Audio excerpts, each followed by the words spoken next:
Tempest in Teyvat, Rimuru's Elemental Odyssey by KabirSingh808.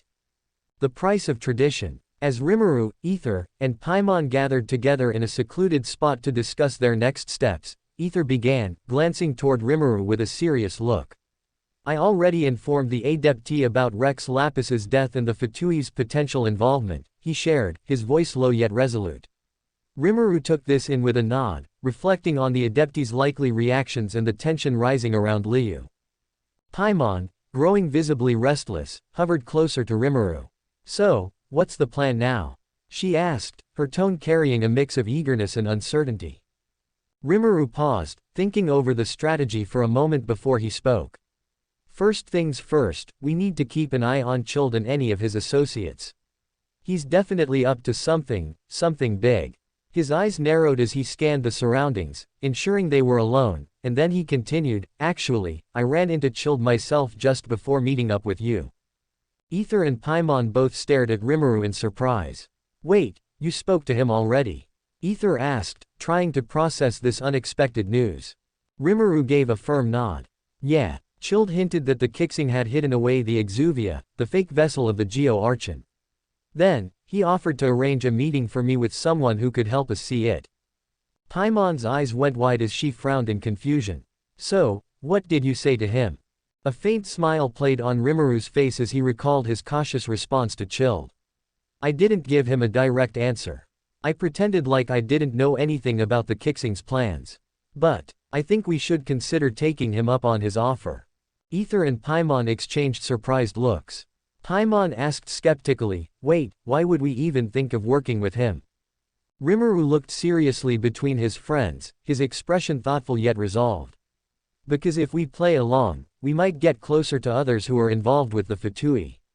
This could help us figure out what they're planning in Liu without giving ourselves away. We need to gather as much information as possible, and keep the Fatui from suspecting us in the meantime. Ether nodded slowly as he processed Rimuru's plan. So, by pretending to accept his help, we're essentially keeping him close, to learn more about his true motives. Exactly, Rimuru replied, nodding. The Fatui are unpredictable, and this gives us a way to keep tabs on them from the inside. Plus, if we play this right, they won't even realize we're onto them. Paimon crossed her arms, a bit more convinced but still visibly uneasy. Okay, but we'll have to be super careful. Chilled seems sneaky, and the last thing we need is for him to catch on to our plan.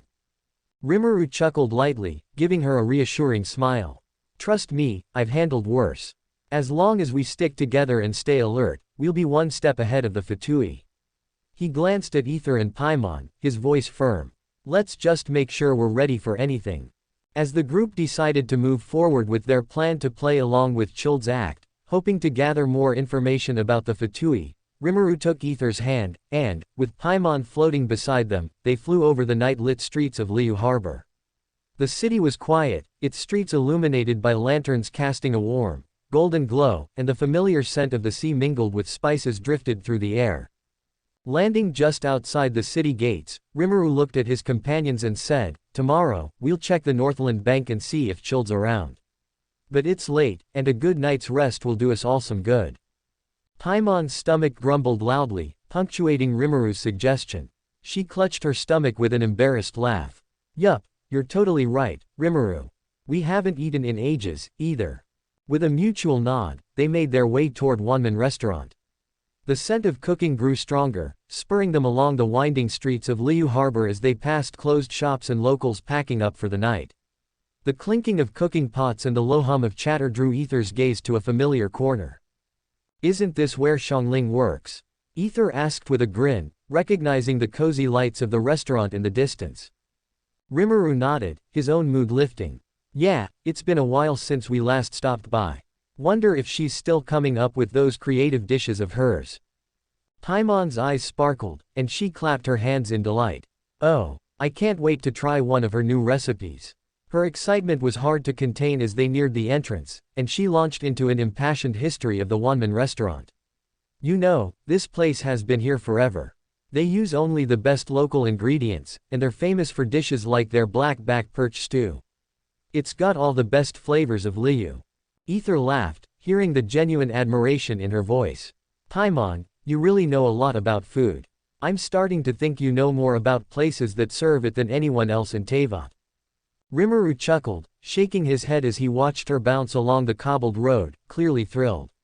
Nothing wrong with that, Ether. She's probably the reason we find half of these good places. She's our very own food scout. Paimon puffed up her cheeks in mock offense, placing her hands on her hips. Hey, I know plenty of things besides food, she protested, though the corners of her mouth twitched with amusement. But there's nothing wrong with liking food, right? Right. Ether smiled as he glanced at Rimuru. Absolutely nothing wrong with it, he said, laughing lightly. And it's not just Paimon who's excited. I'm pretty sure I could eat everything on the menu right now. Rimuru nodded with a grin, patting his own stomach. Same here. Besides, I have a feeling we're going to need the energy for whatever tomorrow brings. As they entered the cozy warmth of Wanman restaurant, they were welcomed by the friendly hum of locals and the tempting aromas of Xiangling's cooking, and they couldn't help but feel a renewed sense of energy and anticipation. There was a long night ahead, and tomorrow was bound to bring new challenges. For now, though, the promise of a good meal and a chance to unwind felt like exactly what they needed. As they finished their meal and strolled through the peaceful streets toward Baiju Guest House, the soft glow of lanterns cast gentle shadows on the cobblestone paths. Paimon floated beside Rimuru and Ether, curious as ever. Rimuru, don't we need to, register first to get in? Rimuru offered a reassuring smile. No need to worry. I've already taken care of that with one of my clones. When they reached the guest house, they were greeted by Shuhua, a gracious woman who welcomed them warmly at the gate. The Baiju guest house was grand yet welcoming, adorned in Liu's traditional architecture infused with a modern touch. Ornate, curved roof tiles adorned with intricate carvings captured the essence of Liu's classical charm, while delicate wooden lattice screens and flowing silk drapes brought an elegant softness to the otherwise sturdy design. They entered the room, a spacious suite with an authentic Liu interior. The room's walls were crafted from rich mahogany wood, polished and patterned with traditional cloud motifs. On one side, a long, narrow scroll painting hung, depicting a serene landscape of misty mountains and cherry blossoms. The floor was covered with bamboo mats, soft yet durable, and in the center, a low wooden tea table was arranged with fine ceramic teacups and a pot, ready for use. A large lattice window opened to a balcony, showcasing a view of the harbor, its gentle lights twinkling in the distance. The beds were spacious and plush, adorned with silk sheets in warm amber hues, while delicate lotus-patterned lanterns cast a soft glow throughout the room, adding to the peaceful ambiance. Paimon floated over to one of the beds, flopped down on it, and drifted off to sleep almost instantly, her soft snores adding a touch of humor to the otherwise serene space. Rimuru turned to Ether with a calm expression. Remember, we're heading to Northland Bank tomorrow to see if Child's around. We'll need to be on our guard and act as though we're following along with him. Ether nodded. Got it. We're playing along, but staying cautious. Rimuru gave a slight nod. Exactly. But for now, rest up. We'll need all the energy we can get. Ether settled into his own bed, and as the calm silence enveloped the room, they each found a moment of peace before the challenges of the next day. Rimuru started his morning by preparing himself with a focus that matched the weight of the day's tasks. He knew that their encounter with Child would be crucial, and he wanted to be as ready as possible. After getting ready, he made his way to Ether and Paimon's room, knocking lightly on the door. Moments later, Ether opened the door, and both he and Paimon stepped out, looking refreshed and alert. Morning, you two. Did you sleep well? Rimuru asked with a warm smile. Paimon stretched her arms with a tiny yawn.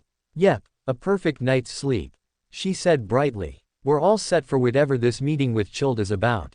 Rimuru nodded in approval. Good. Just remember to play along with Child's plan, but stay cautious.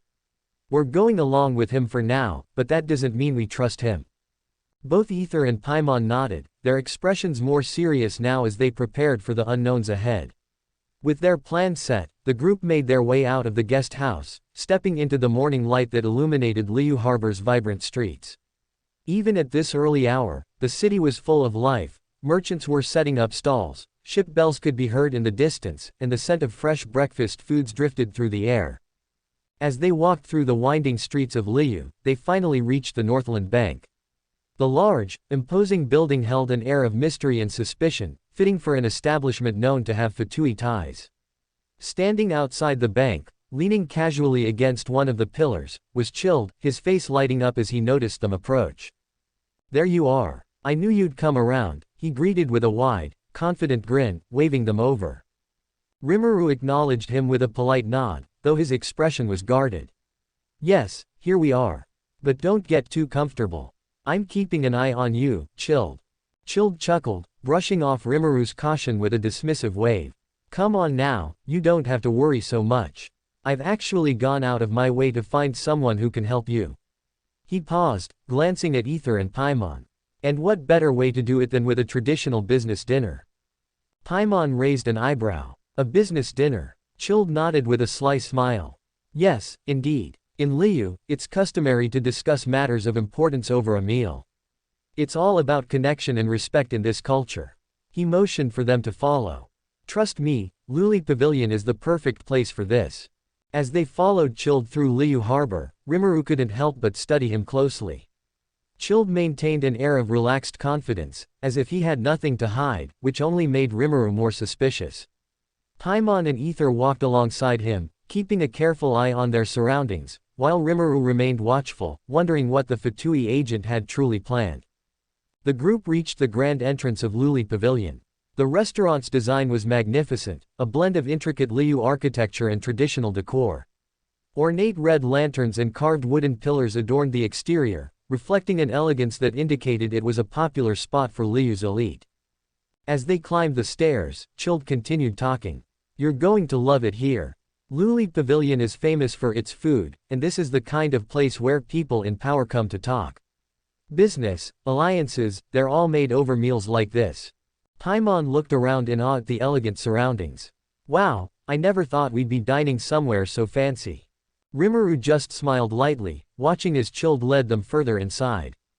As Rimuru entered the room, he couldn't shake the prickling sensation at the back of his mind.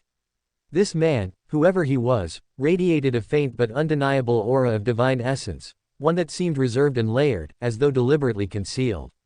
Rimuru narrowed his eyes slightly, assessing the newcomer while trying to mask his own unease. The man looked at him briefly with an unreadable expression before shifting his gaze to Chilled, who waved at him in a familiar manner. "There you are," Chilled greeted the man warmly, moving into the room confidently. "Glad you could make it. These are the people I told you about." He gestured to Rimuru, Ether, and Paimon.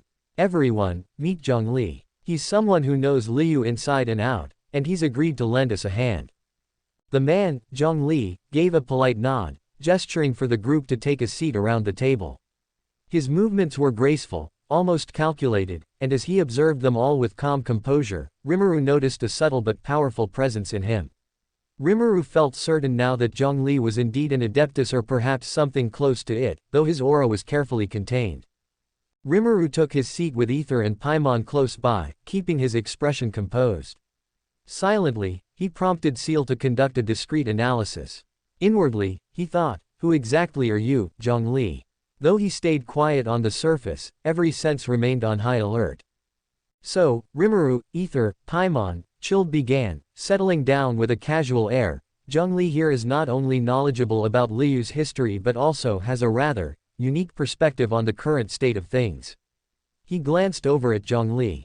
"I figured he could help provide some context on the recent events." Zhongli nodded, folding his hands in front of him. "It's an honor to meet you all," he began, his voice deep and resonant, calm as a mountain in the evening fog. "I've heard a bit from Chilled about your presence here and your involvement in recent matters." His gaze swept over them, lingering slightly on Rimuru before moving on.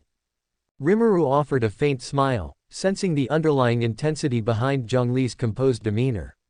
"It's an honor to meet you as well, Zhongli. We're grateful for your time," he said, keeping his tone respectful. Zhongli smiled gently. "Think nothing of it. In times like these, unity between foreign guests and the people of Liu is paramount."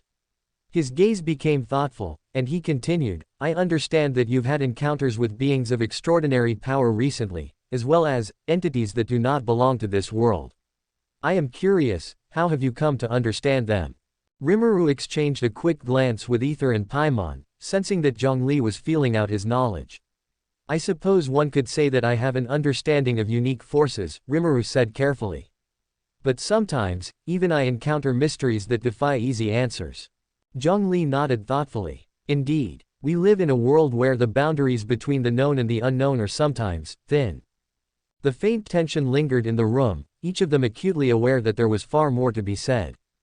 Rimuru raised an eyebrow at Chilled, a hint of amusement playing on his face. You know, sometimes you talk a bit too much, he teased. Chilled chuckled, shrugging with a slightly embarrassed look. All right, he replied, we can put that discussion aside for now and get to the main reason we're here. He motioned toward Zhongli, signaling him to continue, and the group fell silent, turning their full attention to the reserved man sitting across from them. Zhongli, now with all eyes on him, leaned forward, his hands still folded in a calm, steady manner. I understand why you're here, he began, his voice as serene as a deep river, yet carrying a weight of ancient wisdom. I can indeed help you reach Rex Lapis, Vessel, the Exuvia. But first, you must understand the significance of such an encounter. Rimuru leaned forward slightly, intrigued. How do you plan to do that? He asked. His question held a quiet intensity, revealing his genuine interest in understanding the intricacies of Liu's traditions. Zhongli paused thoughtfully, then continued, Rex Lapis, as the prime of Adepti, commands a respect that extends beyond the mortal realm. Even though he surpasses his fellow Adepti in strength, he is still bound by the traditions of Liu. In the distant past, when an Adeptus passed, a grand memorial service was always held, a solemn rite of farewell that the people of Liu held dear. He took a slow, steady breath before going on. However, in this case, no such memorial has been prepared for Rex Lapis. It is peculiar and, to some, disrespectful. His gaze became distant, as if recalling the weight of ages. Wangshu Funeral Parlor, under whose care the deceased are honored, finds it especially unusual. For a being as significant as Rex Lapis, to pass unnoticed is not in accordance with the customs of Liu. Ether, looking contemplative, nodded. That might be true, but perhaps they're hiding the Exuvia to avoid drawing attention. There's still a risk that the person responsible for Rex Lapis, Death, could use the funeral as an opportunity to target the Exuvia. Zhongli nodded thoughtfully at Ether's words. A wise point. There is indeed a certain caution involved, though Wangshu Funeral Parlor still finds it unusual. His expression softened with a hint of nostalgia. The send-off of the Geo Archon should echo with the grandeur befitting a king, yet here we are, with only silence. The group reflected on Zhongli's words, understanding both the risk and the cultural significance of the funeral that hadn't been held. Rimuru took in the information, his gaze sharpening as he thought. So, even Zhongli finds it strange. There's more at play here than I initially thought. Chilled, breaking the silence, shrugged and gave a small grin. The customs here are something, huh? He glanced at Zhongli, his tone light but tinged with curiosity. But that's exactly why we should take this chance to visit the Exuvia. A funeral might be delayed, but who says we can't take our own respectful visit to Rex Lapis? Zhongli inclined his head, his golden gaze returning to the group. Precisely. And, as it happens, I can make the necessary arrangements for you to do so, if that is your wish. As Zhongli suggested that Ether might assist him with the arrangements, given his past dealings with the Anemo Archon, Ether looked thoughtful. He turned to Rimuru and asked, what do you think? Should we help with this? Rimuru tapped his chin, considering carefully. It might be worth it, but I do have a few questions first, he replied, directing his gaze toward Zhongli. If we're going to be involved, I'd like to understand exactly what we're getting into. Zhongli nodded, his calm, unwavering expression giving nothing away. Of course. Ask what you wish, he replied evenly. Rimuru's tone shifted slightly, becoming more direct. What's your connection to the Fatui? It's a bit strange for someone of your standing to work so closely with them. Zhongli's eyes took on a contemplative glimmer, and he answered with a steady voice, our collaboration is merely a natural consequence of shared interests. In a world governed by contracts and necessity, even those who may seem like rivals or strangers can occasionally find mutual benefit in working together. Rimuru studied him closely, noting the carefully measured words. Natural consequence, huh? Rimuru thought to himself, sensing there was more to Zhongli's relationship with the Fatui than he was letting on. Still, Zhang Li's answer wasn't outrightly evasive, it was simply as factual as one could expect from someone who always dealt in contracts and obligations. Rimuru decided to press just a bit further. And what about this particular funeral? The Fatui seem very interested in Rex Lapis passing. Don't you find it a bit odd that they're so involved? Zhang Li's expression remained calm. The Fatui's presence is simply another part of Liyu's evolving landscape. While their ambitions are their own, their financial support in matters concerning contracts and formalities has, at times, been mutually beneficial to both parties. But rest assured, I have no allegiance to them beyond professional necessity. Ether gave a small nod, appearing to understand, though he remained cautious. He glanced at Rimuru, who met his gaze with a look that said, "We'll keep our guard up." Paimon, hovering near Ether, interjected, "So, it's just business. No sneaky plans with those harbingers." Zhang Li inclined his head slightly. "Precisely. Nothing more than that." After the brief conversation, Rimuru, Paimon, and Ether accepted Zhang Li's invitation to help organize the rite of parting for Rex Lapis. Zhang Li smiled approvingly and said, "Now that you've agreed, we can discuss the details as we walk." Everyone finished their meal, tidied up, and made their way outside the restaurant. As they exited, Rimuru turned toward Chilled, his gaze sharpening. "Don't think for a second that I'm not keeping an eye on you," he warned, voice steady but firm. Chilled chuckled, raising his hands in mock surrender. "Oh, come now, Rimuru. You worry too much," he replied with a grin, clearly unfazed. "But feel free to contact me if you need anything." With that, he waved them off casually, striding down the street and disappearing into the bustling crowd. With Chilled gone, the group turned back to Zhang Li, who was waiting a few steps away with his usual calm and dignified expression. "Shall we?" he prompted, gesturing toward the path leading into Liyu's market district. As they joined Zhang Li, he began explaining the customs and intricacies involved in a proper rite of parting. In Liyu, respect for the departed is paramount. The rite of parting will require not only ceremonial items but also the inclusion of those who represent the strength and culture of the nation. The Fatui's assistance is one element, but there are others as well. As they strolled through Liyu's bustling market district, Zhang Li glanced at the group and asked, "How does it feel to be here in Liyu after your experiences in Mondstadt?" In Mondstadt, an archon who is often absent. In Liyu, an archon and adeptee whose presence is felt at every turn.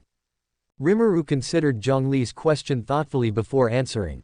"It's hard to say, to be honest," he replied. "We've only just arrived, and to truly understand a place, you need time.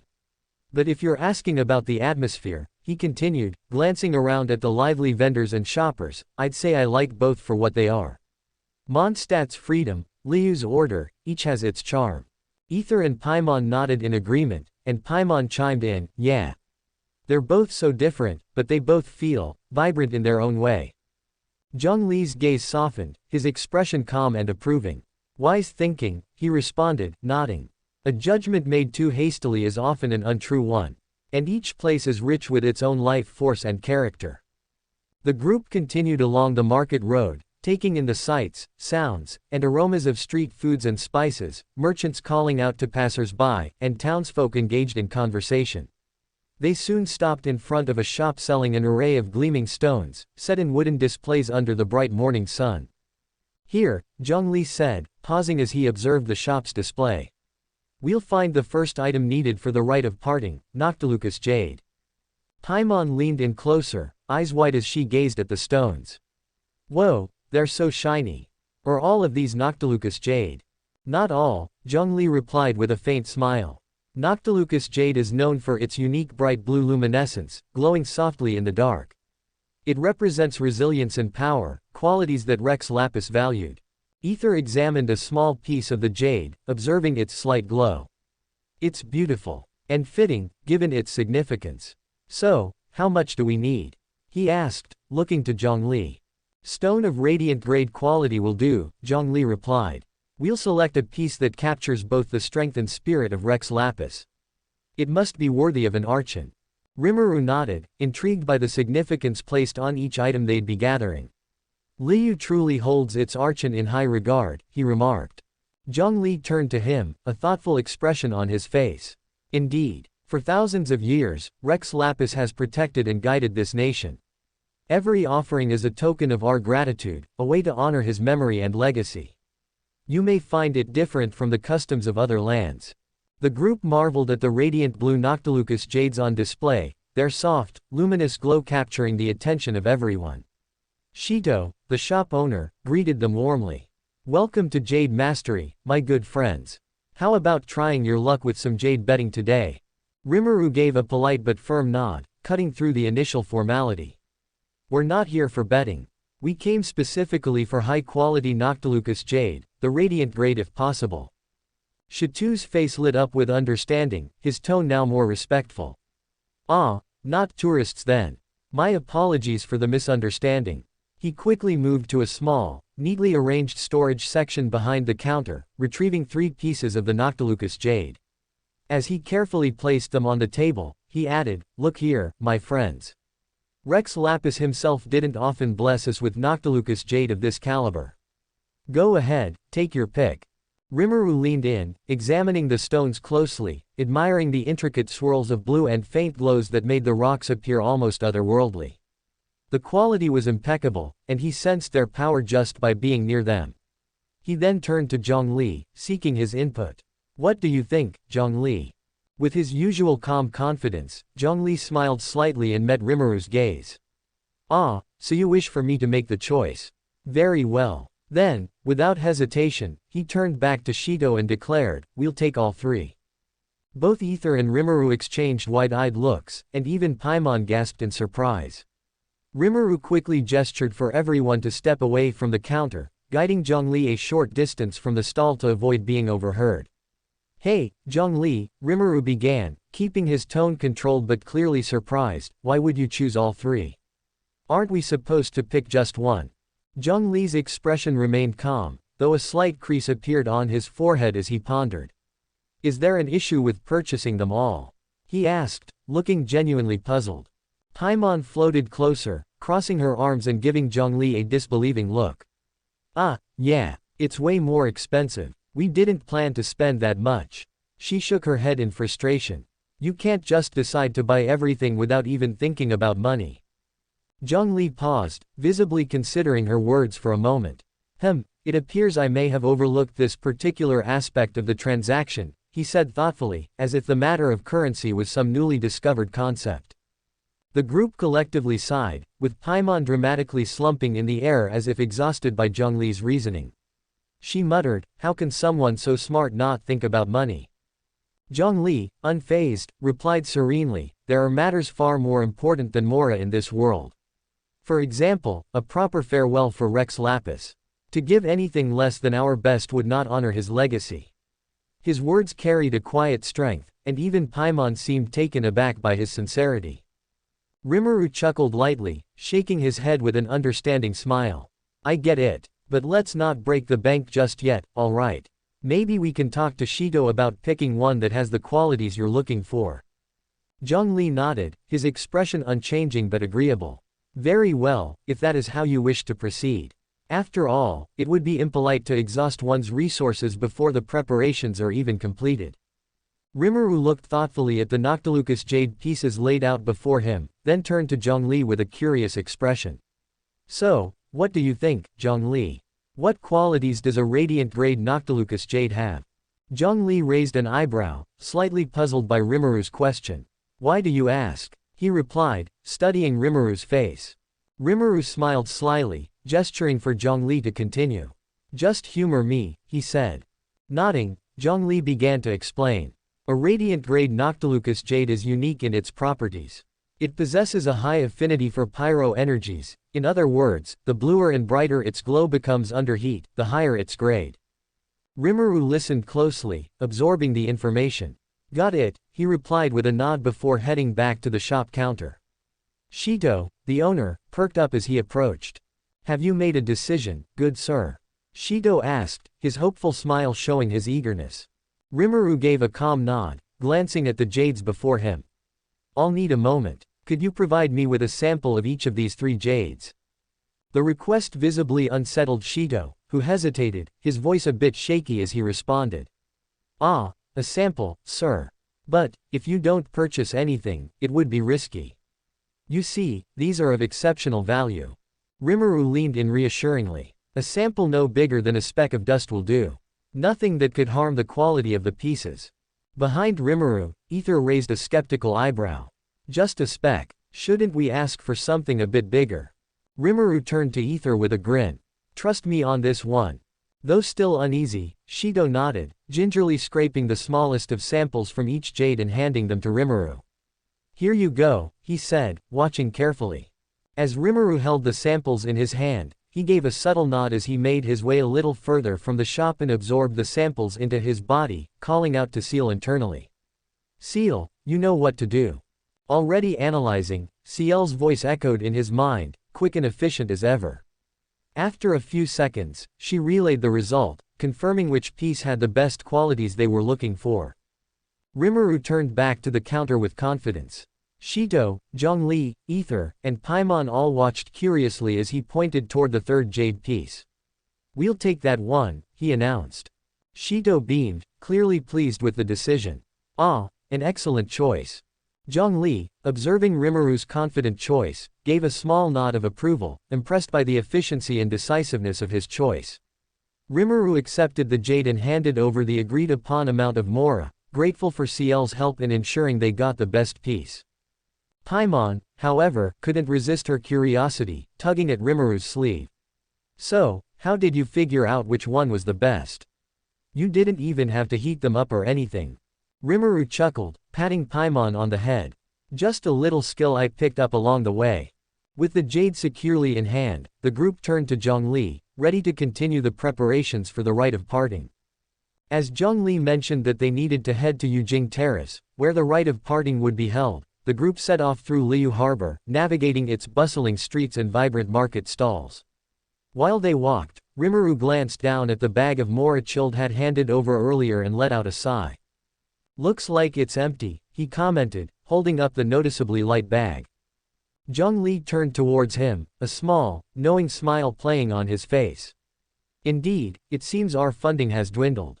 Perhaps it's time to seek further financial support from our sponsor, he suggested with an amused tone, clearly alluding to Chilled. Rimuru stifled a laugh and thought to himself, is Chilled really just Zhongli's wallet at this point?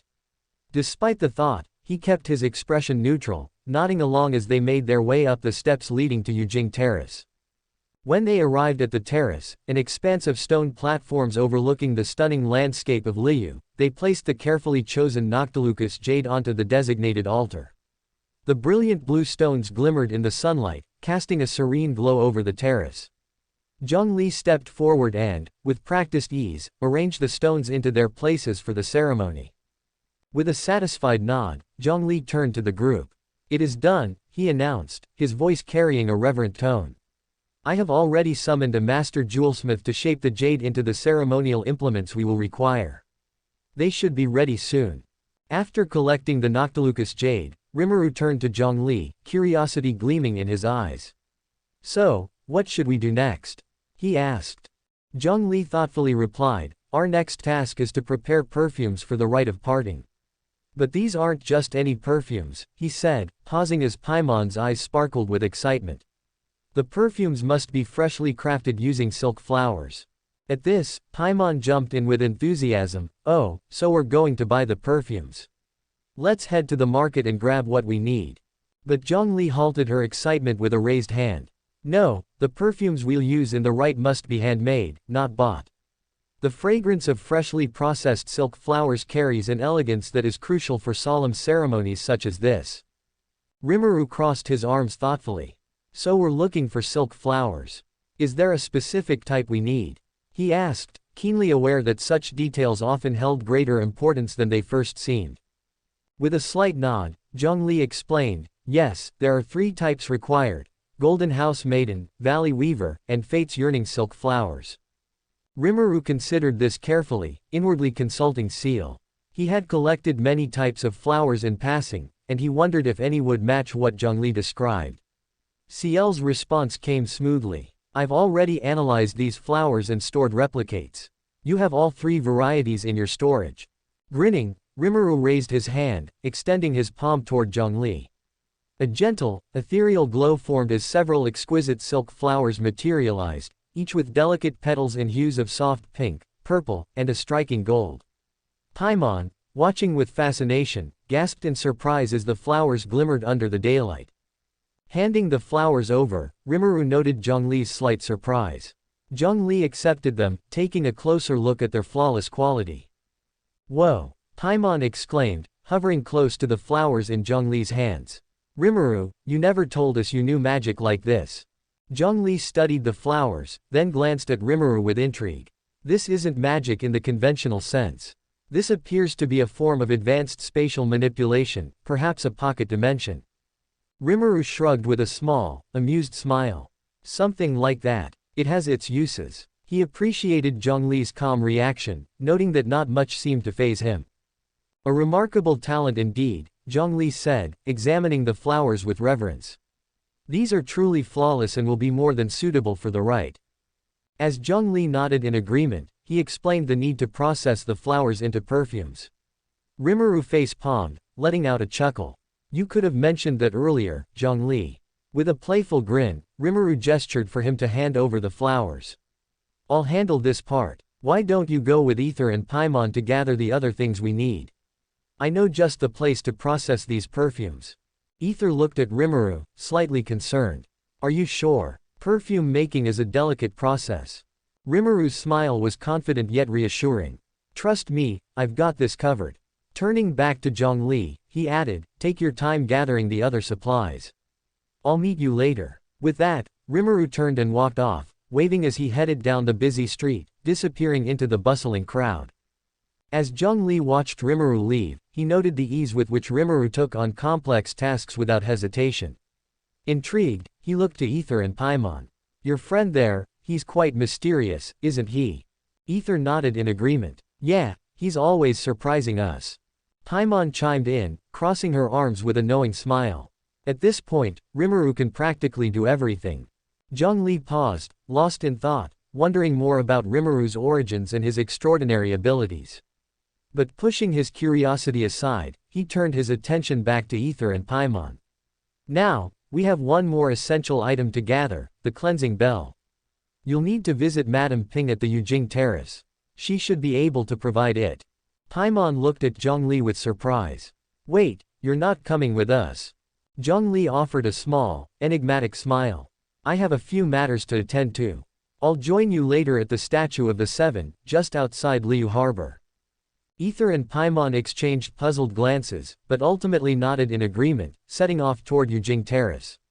Zhongli watched them until they vanished around a corner, then turned his gaze in the direction where Rimuru had disappeared, his mind still lingering on Rimuru's unusual skills. Meanwhile, Rimuru headed toward a secluded area in Liu he had scouted earlier, perfect for focusing his skills without interruption. Once he arrived, he set down the 3 types of silk flowers: the Golden House Maiden, Valley Weaver, and Fate's Yearning. He closed his eyes, feeling Ciel's presence within him as he focused on each flower's unique scent. "Ciel," he thought, "let's begin the process." Ciel's voice came back, steady and ready. "Understood. I'll guide the extraction process to bring out the essence of each flower." With a flick of his hand, Rimuru created a small, controlled area around him, using his powers to distill the delicate perfumes from each flower with precision. As each fragrance bloomed in the air, filling the space with its delicate scent, Rimuru felt a sense of satisfaction. Once finished, he carefully contained the perfumes, ensuring they each were put in separate containers. Finally prepared, Rimuru straightened up, a faint smile on his face as he admired the vials. "All right," he thought, "next stop, meeting up with the others." As Rimuru returned to Liu City with the perfumes in hand, his attention was caught by a man engrossed in a book, muttering, "This is amazing." Rimuru's curiosity piqued, and he quietly asked Ciel, "What is he reading?" Ciel's response was immediate. "He's reading a novel titled A Legend of the Sword, authored by Zhenyu and published by Ye Publishing House." Rimuru's eyes widened in excitement at the mention of Ye Publishing House. "Isn't that from Inazuma?" he asked. Ciel nodded, elaborating, "Yes, the Ye Publishing House is located in Hanamazaka, Inazuma City. It's one of the most prominent publishers across Teyvat, well known for its novel competition. This novel is amazing. Ye Miko, the chief priestess of the Grand Narukami Shrine, is the founder. Hearing this, Rimuru felt a thrill of excitement. I haven't had a chance to read novels like this in ages, he thought, a grin forming on his face. His mind made up, he asked Seal to guide him to a bookstore nearby that might have the novel. Following Ciel's directions, Rimuru soon found himself outside Wanwan Bookhouse, a quaint shop nestled within Liu's bustling streets. He stepped inside, greeted by shelves lined with books, their spines showing a variety of titles and genres. After a quick inquiry with the shopkeeper, Rimuru's eyes lit up as he spotted the full collection of A Legend of the Sword. Unable to resist, he purchased all the volumes available.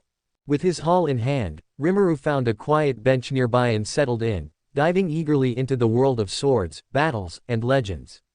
As he read, he felt himself immersed in the storytelling, reminded of the excitement and adventure novels once brought him in quieter times.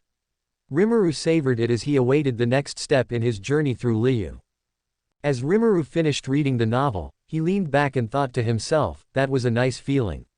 Even though the story's setting is wildly unrealistic, it still has its own charm. Reflecting on the novel's imaginative worlds, Rimuru started considering something he hadn't thought of in a while.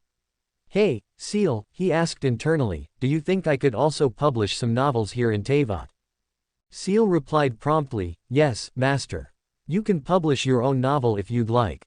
All you need to do is submit a manuscript to a local publishing house here in Liu. Rimuru's eyes sparkled with excitement as he muttered, so, what are we waiting for? Let's go publish one right now. But before he could take a step, Seal reminded him gently, actually, you'll need a manuscript to begin with. Stopping in his tracks, Rimuru thought deeply until an idea popped into his mind. What if I publish novels from my old world, from Earth? They'd be entirely new stories here, and I could give full credit to the original authors. He paused, then added, and if we make a few adjustments to help people in this world relate, I could release them as collaborative works with my name alongside the original authors. Seal immediately confirmed, that's possible, master. I can help you adjust the scripts, making the references more familiar to the culture and history of Teyvat. With Ciel's assistance, Rimuru began modifying the manuscripts, subtly transforming modern settings and Earth references into terms recognizable within Teyvat's regions and lore. Characters that once traveled by train in bustling cities were now depicted as adventurers using teleport waypoints, while discussions of science were adapted to Teyvat's elemental powers. Rimuru even tweaked a few themes, incorporating tales of brave adventurers and scholars from Mondstadt, Liu, or Inazuma, adding layers that Teyvat's readers would find authentic and captivating. After working on a few manuscripts, Rimuru felt ready to approach a publisher. He gathered his manuscripts, feeling a wave of excitement as he imagined introducing these beloved stories from Earth to the people of Teyvat. With Ciel's guidance, Rimuru envisioned bringing pieces of his previous world into this one. With each novel he prepared, he felt he was sharing memories of Earth, building bridges between the two worlds he now called home. As Rimuru finally finished the first volume of his modified, The Seven Visionary, he leaned back, taking a deep breath. Wow, he muttered to himself, I never thought adapting this would be so intense. We've had to change almost 70% of the original story just to make it relatable for the people here. But there was a certain satisfaction in the effort, bringing a beloved story from his world to life in Teyvat, giving it a fresh spin while respecting the original work. With the manuscript in hand, he set out toward the local publishing house, feeling a bit of excitement at the idea of bringing this new version of the story to Liu's readers. As he approached, he explained the project to the publisher, who listened intently before nodding. All right, but first things first, the publisher said, I need to review this before we can move forward. Have you applied for the rights for this manuscript? Caught off guard, Rimuru admitted, no, I haven't yet. The publisher nodded understandingly and guided him through the necessary steps, bringing him inside to prepare the required paperwork. They finalized everything, and after Rimuru handed over the manuscript, the publisher assured him, all set. You'll only need to wait about 3 days for the results. Once everything is approved, we'll let you know if it's ready to publish. Rimuru nodded, thanked the publisher, and exited the building, handing the papers to Seal for a thorough read-through. With everything in motion, he made his way back through Liu's lively streets, heading toward the last spot where he had met with Zhongli, Ether, and Paimon. He smiled to himself as he walked, feeling a sense of accomplishment. The idea of seeing his work in the hands of readers gave him a fresh energy, and he looked forward to what awaited him next with his companions in Liu. As Rimuru tracked the elemental orb Ether and Paimon carried, he eventually arrived at Yujing Terrace, where he saw them in conversation with an elderly woman. Notably, Zhongli was absent, which puzzled Rimuru. What caught his attention even more was the faint trace of adeptal energy radiating from the woman. Curious, he approached, observing that Ether and Paimon were holding a bell-like object in their hands. As he got closer, Paimon turned to greet him. "Oh, Rimuru, you're back," she exclaimed, visibly excited. "We just finished our task here too." "Is that so?" Rimuru replied, glancing at the bell. Then he looked toward the elderly woman with a curious smile. "And who might this be?" he asked, intrigued by the adeptal energy he sensed from her. Ether quickly explained, "Zhongli sent us here to borrow something called the cleansing bell, and Madame Ping has been kind enough to lend it to us." Rimuru turned to the woman, nodding respectfully. "Thank you for helping my friends. I appreciate your kindness," he said sincerely. Madame Ping gave him a warm smile, waving her hand dismissively. "Oh, it's nothing at all, child. Just an old lady lending a hand to youngsters," she replied, her gentle, knowing eyes studying him for a moment. Paimon, meanwhile, couldn't contain her excitement as she shared, "Rimuru, you wouldn't believe it. Madame Ping has a whole place inside her teapot. We actually went inside it to get the bell." Surprised, Rimuru's gaze shifted to the small teapot resting on the table beside Madame Ping. A subspace, inside a teapot. He murmured, instinctively asking Seal to analyze it in his mind. A spatial dimension embedded within an object, interesting. Madame Ping chuckled at his reaction. "Quite knowledgeable, aren't we?" she said, her eyes twinkling. Rimuru returned her smile, shrugging lightly. "Not too much, I've encountered similar things on my travels." The remark drew a curious glance from Madame Ping, who seemed more intrigued by him now, though she didn't press the matter. Turning to Ether, Rimuru asked, "So, do you know where we're supposed to go next?"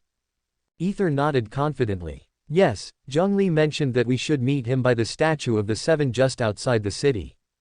Madame Ping nodded approvingly. "Good luck with your preparations, children. And remember, each step you take is part of honoring the one who protected this land for millennia." The group thanked Madame Ping, and she gave them one last, knowing smile before they turned to leave. As they made their way through the bustling streets of Liu, Rimuru found himself reflecting on the strange, comforting atmosphere of the city. Between its serene landscapes and bustling marketplaces, it was unlike anywhere else he had visited. In silence, he mused over how adeptal energy seemed to surround Liu, lingering like an ancient presence. Breaking the silence, Paimon spoke up. "Rimuru, what did you think of Madame Ping's teapot?" "Pretty amazing, right?" He nodded. "It was certainly unique. Objects that contain a separate dimension aren't common, even where I come from." Ether and Paimon exchanged a glance at that, always intrigued by the mysterious nature of Rimuru's background, though they'd learned by now that he tended to keep the more complex details to himself. Eventually, they arrived at the towering statue of the Seven, its serene face and outstretched hand a symbol of Liu's protective deities. Zhongli stood waiting for them, his hands folded behind his back, and he nodded as they approached. "Ah, there you are," he said calmly. "I trust Madame Ping was able to help you obtain the cleansing bell." Ether held it up as Paimon chirped, "Yep. We got it right here." Rimuru stepped forward, holding out the perfume bottles he had prepared. "And I've made the perfumes from the silk flowers, just as you asked. This should complete everything we need, right?" Zhongli examined the bottles and nodded approvingly. "Impressive work, Rimuru. Indeed, this completes our preparations for the rite of parting." His voice took on a more solemn tone as he added, "This ceremony is a crucial part of honoring Rex Lapis, and your help has been invaluable in bringing it to life." Rimuru felt a sense of accomplishment, though a thought lingered in his mind about the role he and his friends were playing in these intricate Liu traditions. Just what was the full extent of Zhongli's connection to this land and its deities? As the group began discussing final details for the rite, Rimuru caught Zhongli watching him thoughtfully, as if assessing his capabilities and character. But, as always, the stoic man kept any deeper thoughts to himself, merely offering a respectful nod as the conversation turned back to the preparations. As they gathered around the statue to complete the ritual, Zhongli explained that they now needed to offer the perfumes they had prepared. Rimuru nodded, carefully offering each one in turn, starting with Golden House Maiden, followed by Valley Weaver, and, finally, Fate's Yearning. The moment he placed the last vial, a brilliant light radiated from the statue, illuminating the entire area. The group shielded their eyes against the glow, momentarily stunned by the reaction. Rimuru, recovering first, looked at Zhongli with a puzzled expression. What just happened? Did we do something unusual? Zhongli's gaze lingered on the statue for a moment before he smiled subtly. Perhaps this is Rex Lapis' way of showing his appreciation. It could be that Fate's Yearning was particularly special to him, or maybe he's simply glad someone is still honoring the rite of parting for him. The group exchanged thoughtful glances. Rex Lapis, even in absence, still seemed to watch over Liu and its people. As the light faded, Paimon piped up, her curiosity clearly piqued. So, what's next, Zhongli? Zhongli turned to her with his usual calm demeanor. Our next task is to retrieve a set of kites I've ordered from a local artisan. They're ready for us now, so let us make our way to the city. The group made their way back through Liu Harbor's bustling streets, eventually arriving at a small shop filled with a dazzling array of colorful kites. The shopkeeper, an elderly woman named Granny Shan, noticed their arrival and immediately recognized Zhongli. Ah, sir, you've arrived just in time. The kites you ordered are all ready, just as you specified. As they gathered around, they saw each kite was adorned with intricate designs, each one unique and beautifully crafted. Zhongli pointed to each in turn, explaining their significance. Each kite represents one of Teyvat's archons. This one here, for example, bears the symbol of the Anemo Archon, whose gentle breezes carry freedom across Mondstadt. This one with rich green represents the Dendro Archon, symbolizing wisdom and growth. But as he reached the cryo-themed kite, Zhongli's voice faltered slightly, his gaze darkening for a moment before he quickly composed himself. With a sigh, he continued, these kites, they are indeed masterfully crafted. They will certainly serve their purpose. Rimuru, noticing Zhongli's brief hesitation, couldn't help but feel curious.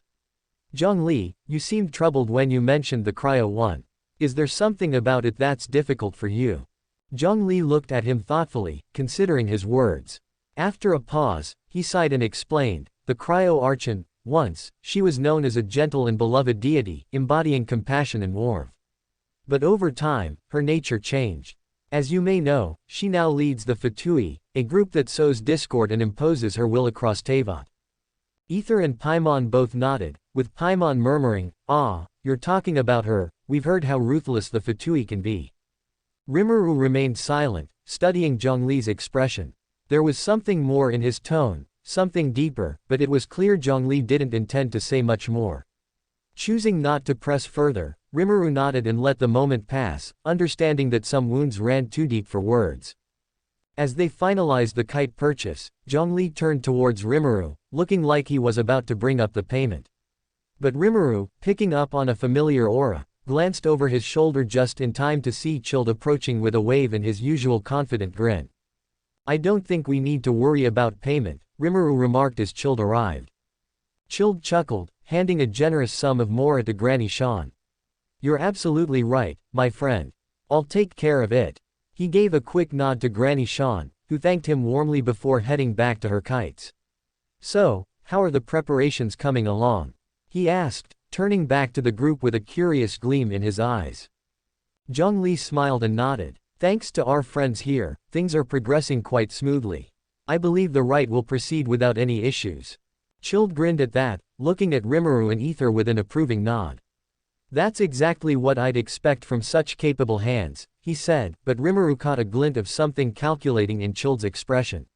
Narrowing his gaze, he couldn't help but feel there was more to Chilled's appearance than mere coincidence. So, Rimuru started, keeping his voice casual, I don't suppose you're just here to cover the kite payment, are you? Chilled's grin grew wider, clearly unfazed by Rimuru's probing. Oh, no. Just happened to be nearby and thought I'd lend a hand. Plus, since I already gave Zhongli some mora before, I figured a little extra for the rites preparations wouldn't hurt. He produced yet another bag of mora and handed it to Zhongli, raising an eyebrow. I'm guessing the last bit I gave you has already been used up, right? Ether blinked in surprise. How do you know that?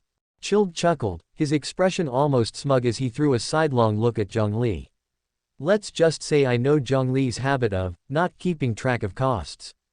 It wasn't hard to guess that you'd probably need a bit more. Zhongli gave a soft laugh at that, not the least bit offended. You certainly know me well, he admitted, amused. He then turned back to Rimuru and Ether. Our next step is to arrange for additional laborers who can help us set up the more intricate details for the rite. Rimuru and Ether both nodded in agreement, and the group turned to head deeper into Liu Harbor's bustling marketplace, leaving Chilled behind. Watching them go, Chilled raised an eyebrow, muttering to himself with a smirk, Rimuru, sometimes your intelligence is almost terrifying. Shaking his head, he turned and strolled off on his own. As they made their way through the lively streets, vendors and locals greeted them warmly, and Rimuru couldn't help but notice how people's eyes lingered on Zhongli. Though Zhongli carried himself with the composed humility of any ordinary citizen, it was clear he commanded a certain respect from the people of Liu. Rimuru wondered if, on some level, they sensed something special about him beyond his simple appearance. The group soon arrived at the part of the market where skilled artisans and laborers gathered, and Zhongli began discussing arrangements for the rite with some of them. While Zhongli negotiated, Rimuru's mind wandered. Observing the ornate Liu architecture and listening to the mix of foreign and local dialects, he couldn't help but feel the weight of their preparations. The rite of parting wasn't merely an errand, it was a cornerstone of the city's heritage, a way for people to say farewell to Rex Lapis and pay their respects. While Zhongli finalized details with the workers, Ether and Paimon browsed a nearby stall selling intricate figurines of dragons and mythical creatures. Paimon excitedly pointed at a model of a Qilin, marveling at the craftsmanship, while Ether turned it over in his hands, admiring the fine detail. Rimuru watched them fondly, amused by their wonder. Though Ether was a skilled traveler and warrior, he seemed to have a knack for appreciating the simple beauty of every place he visited. When Zhongli returned, he handed Rimuru an almost empty wallet, much to Rimuru, Ether, and Paimon's collective shock. They stared at the barely there stash of mora with wide eyes before exchanging glances, wondering just how much Zhongli had managed to spend. Unable to hold back their curiosity, Ether asked, Zhongli, how much did you end up spending? Zhongli, unfazed, began listing off the expenses in his usual calm, factual tone. I paid 15,000 mora to a dockworker to gather 5 crystalflies. Rimuru and Ether's faces fell, and Paimon's jaw dropped in disbelief.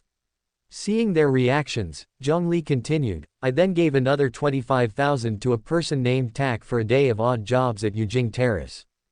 This time, the group's expressions went from shocked to horrified. Paimon paled visibly, her wings drooping, and Rimuru pinched the bridge of his nose, feeling a growing sense of dread. However, Zhongli wasn't finished. And finally, Zhongli went on, seemingly oblivious to the despair on his friends' faces. I spent another 20,000 mora for a one-way trip to hire someone named Tik to fetch 50 tree branches and 20 stacks of timber for the rite's offerings. At this, Paimon let out a strangled gasp and promptly fainted, only to be caught by Ether, who struggled to wake her up. Rimuru just stood there, staring at Zhongli with a mix of astonishment and resignation. It was clear now that Zhongli's sense of spending was even more extravagant than they'd realized. Zhongli, noticing their reactions at last, raised an eyebrow. Is something the matter? Rimuru sighed, rubbing his temples in exasperation. Zhongli, you've nearly doubled the going rate for each of those tasks. And, as for the crystalflies, I could have given you those for free. I picked up a lot on my way here. Zhongli blinked, tilting his head thoughtfully. Ah, yes, that would have been more economical indeed. However, he said, undeterred, the contracts have already been signed. We must honor our agreements. A contract, after all, is a solemn matter in Liu. We cannot go back on it. Rimuru let out a long sigh. Of course we can't, he muttered, casting a side eye at Zhongli. Meanwhile, Ether was still fanning Paimon to bring her back to consciousness, muttering something about unbelievable mora expenses. Zhongli, however, remained entirely unruffled. Well then, with the arrangements complete, let us proceed. The rite must be prepared in full, and our investments, substantial as they may be, will be worthwhile in the end. As the group moved forward, Rimuru couldn't help but wonder if this was truly the cost of a proper Liu ceremony or if Zheng Li's extravagant habits would eventually lead them all to bankruptcy. Regardless, they had no choice now but to see the preparations through. To be continued.